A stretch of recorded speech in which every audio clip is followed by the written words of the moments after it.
ঢাকা শিশু হাসপাতাল থেকে শুরু করে জেলা পর্যায়ের প্রতিটি হাসপাতাল চিত্রটা এখন একই। আইসিইউর সামনে মায়েদের আহাজারি আর নিঃশ্বাস নেওয়ার জন্য ছটপট করতে থাকা হাজারো শিশু। গত কয়েক সপ্তাহে দেশ জুড়ে নিউমোনিয়ার সংক্রমণ পৌঁছেছে ভয়াবহ পর্যায়ে। কিন্তু কেন আপনার সুস্থ সবল সন্তানটি হঠাৎ করে হাসপাতালের বিছানায়? কেন একের পর এক শিশুকে নিতে হচ্ছে আইসিইউতে? আপনার সন্তান কি পরবর্তী ঝুঁকিতে? চিকিৎসকদের মতে নিউমোনিয়া হলো ফুসফুসের এক ধরনের সংক্রমণ। প্রধানত ব্যাকটেরিয়া, ভাইরাস কিংবা ছত্রাকের আক্রমণে এই রোগ হয়। বিশেষ করে ঋতু পরিবর্তনের এই সময়ে বাতাসে ধুলাবালি ও ভাইরাসের উপস্থিতি বেড়ে যায়। শিশুদের রোগ প্রতিরোধ ক্ষমতা কম হওয়ায় তারা খুব সহজেই আক্রান্ত হয়ে যায়। এছাড়াও রান্নার ধোয়া, সর্দি কাশিতে আক্রান্ত বড়দের সংস্পর্শ এবং নিয়মিত টিকা না দেওয়া শিশুদের ক্ষেত্রে এই ঝুঁকি কয়েক গুণ বেশি বাড়িয়ে দেয়। অভিভাবক হিসেবে আপনাকে 5টি প্রধান লক্ষণ মনে রাখতে হবে।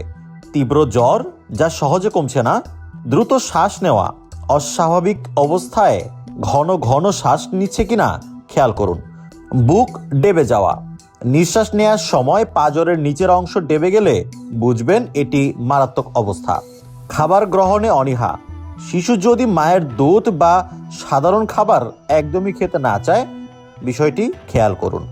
অস্বাভাবিক কাশি, শুকনো বা কফযুক্ত টানা কাশি, মনে রাখবেন সামান্য অবহেলা আপনার বাচ্চার জীবন কেড়ে নিতে পারে। রাজধানীর সরকারি হাসপাতালগুলোতে এখন তিল ধারণের জায়গা নেই। সাধারণ ওয়ার্ড উপচে শিশুদের জায়গা দিতে হচ্ছে ফ্লোরে।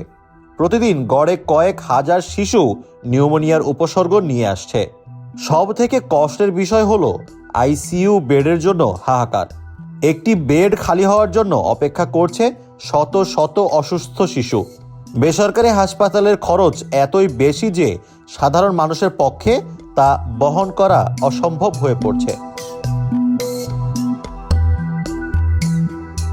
অনেকেই মনে করেন সাধারণ ওয়ার্ডে কেন চিকিৎসা সম্ভব নয়, কেন আইসিইউ বা এনআইসিইউতেই নিতে হচ্ছে। যখন নিউমোনিয়া মারাত্মক আকার ধারণ করে তখন ফুসফুসের রক্তের প্রয়োজনীয় অক্সিজেন সরবরাহ করতে পারে না। একে বলা হয় রেসপাইরেটরি ফেলিয়ার। তখন কৃত্রিমভাবে অক্সিজেন বা ভেন্টিলেশন দেওয়ার জন্য আইসিইউর প্রয়োজন হয়। এছাড়াও শিশুর হার্ট রেট বা রক্তচাপ কমে গেলে প্রতি সেকেন্ডে মনিটরিং করতে হয়, যা কেবল আইসিইউতেই সম্ভব। আইসিইউ মানেই শেষ নয়, বরং জীবন রক্ষার এক নিবিড় যুদ্ধ। আতঙ্কিত না হয়ে সচেতন হন।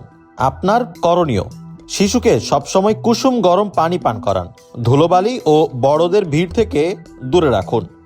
শীতের কাপড় নির্বাচনে সতর্ক থাকুন।